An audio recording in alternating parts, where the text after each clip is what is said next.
সালামু আলাইকুম বন্ধুরা, তোমরা সবাই কেমন আছো? আমি নিশ্চয়ই ভালো আছো। আলহামদুলিল্লাহ, আমরাও সবাই ভালো আছি। আজকে একটা রেসিপি নিয়ে আসলাম, ঝটপট একটা রেসিপি, ব্রিকেট মাছ ভোনা। এক চুলায় আমি আগে থেকে ম্যারিনেট করে চুলায় বসে দিয়েছি 4 পিস মাছ ভাজতে। মাছটা এক সাইডে হবে ভাজি, আর এক সাইডে আমি একটা প্যানে তেল গরম করে পেঁয়াজ 2টা মরিচ দিয়ে ভেজে নিলাম। এখন এই দেখো আমার মাছ ভাজা প্রায় এক সাইড হয়ে গেছে, আর এক সাইডে উল্টায় দিলাম। আর অন্য সাইডে আমার পেঁয়াজ মরিচ একটু ভাজা হইলে তারপরে এখন দেখো আমার মাছ ভাজা প্রায় শেষ। এখন এই সাইডে আমার পেঁয়াজ মরিচ লাল লাল করে ভেজে নিলাম। এখন এর ভিতরে মশলা অ্যাড করব, গুঁড়া মশলা তো, সেজন্য আমি 1 চামচ হলুদ গুঁড়া, 1 চামচ লাল মরিচের গুঁড়া, ধনিয়ার গুঁড়া, লবণ সবগুলো একত্রে আমি একটু পানি দিয়ে গুলায় নিয়েছি। গুঁড়া মশলা তো গুলায় নিলে স্বাদটা দ্বিগুণ হয়, সেজন্য আর কি দিলাম। এই যে আমার মশলা কষানো প্রায় শেষের দিকে। আমি অফ ক্যামেরায় একটু একটু করে 2বার পানি দিয়ে অ্যাড করে দিছি, গরম পানি দিয়ে আমি মশলাটা ভালো করে কষায় নিয়েছি।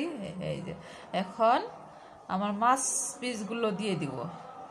কিছুক্ষণ 2-1 মিনিট মাছগুলো দেওয়ার পরে হালকা উল্টায় দিব, খুব সাবধানে যাতে না ভাঙে আর কি।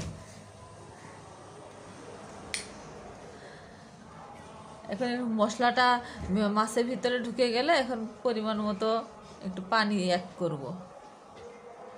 একটু কুসুম কুসুম হালকা ঠান্ডা হয়ে গেছে, গরম করে রাখছিলাম। এখন পানি অ্যাড করলাম,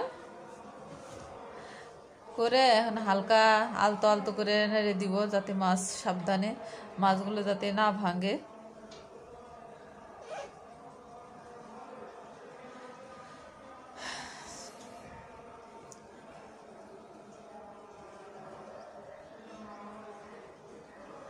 দেখো আমার প্রায় ঝোলটা ফুটতে শুরু করে দিয়েছে।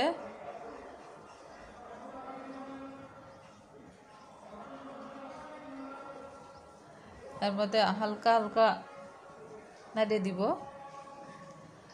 যাতে মাছের ভিতরে চলে যায় ঝোলটা, মশলাটা ভিতরে চলে যায়।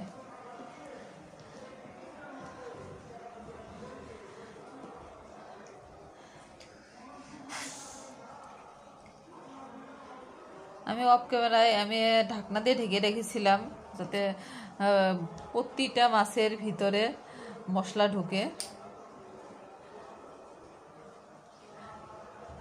ঢাকনাটা খুব নতুন তো, আমার হাতের ছাপ, আমার গায়ের ছাপ পর্যন্ত দেখা যায় ঢাকনায়, সেজন্য আমি ঢাকনাটা আগেই খুলে রেখে দিছি। এই দেখো প্রায় আমার রান্না শেষ। এখন 3-4টা কাঁচামরিচ দিয়ে দিব, দিয়ে ঢেকে রাখবো কিছুক্ষণ।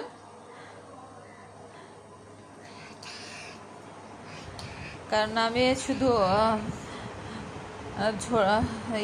কালারের জন্য শুধু গুঁড়া মরিচ দিয়েছি। ঝালটা বাবুরা যেহেতু খাবে, ঝালটা খুব কম দিয়েছি, 2টা মাত্র মরিচ দিয়েছি। এই দেখো আমার রান্না প্রায় শেষের দিকে। ঝটপট করে রান্না করলাম তো, সেজন্যে আর পরিবেশনটা আর বাটিতে করলাম না। এখন আমরা এখন চুলাটা অফ করে দিব। আমার হয়ে গেছে রান্না। টাটা, ভালো থাকো।